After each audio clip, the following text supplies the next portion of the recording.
lot of people in Michigan that are planning to vote for Trump. And they don't necessarily like him that much. And they don't necessarily agree with him.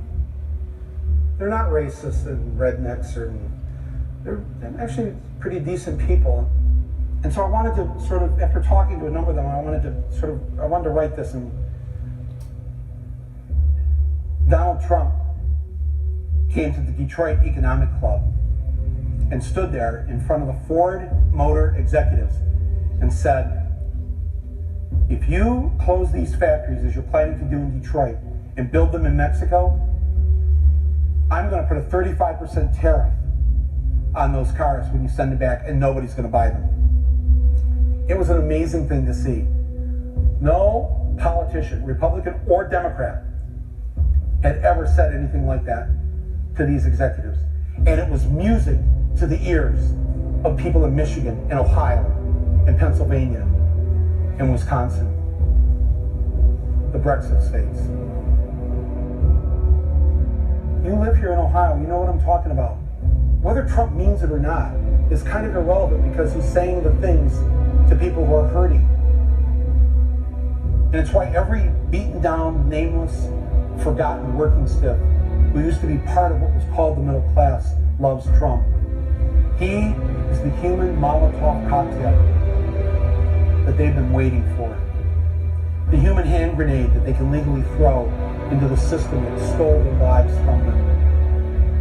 And on November 8th, Election Day, although they lost their jobs, although they've been foreclosed on by the bank, next came the divorce, and now the wife and kids are gone, the car's been repoed, they haven't had a real vacation in years, they're stuck with the shitty Obamacare bronze plan where you can't even get a fucking Percocet.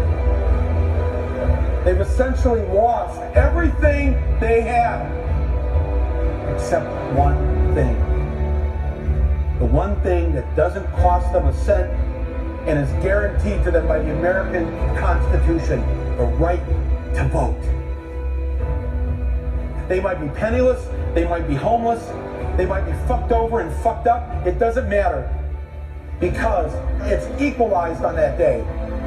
A millionaire has the same number of votes as the person without a job. One. And there's more of the former middle class than there are in the millionaire class.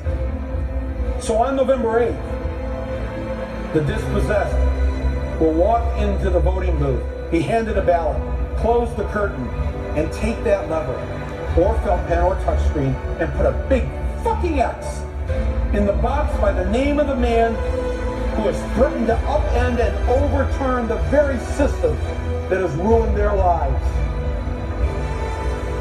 Donald J. Trump. They see that the elites who ruined their lives hate Trump. Corporate America hates Trump. Wall Street hates Trump. The career politicians hate Trump. The media hates Trump after they loved him and created him, and now hate him. Thank you, media. The enemy of my enemy is who I'm voting for on November 8th.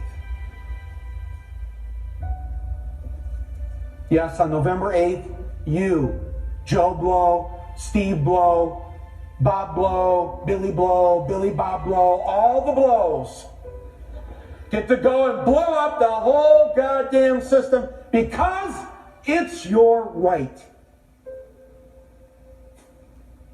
Trump's election is going to be the biggest fuck you ever recorded in human history. And it will feel good.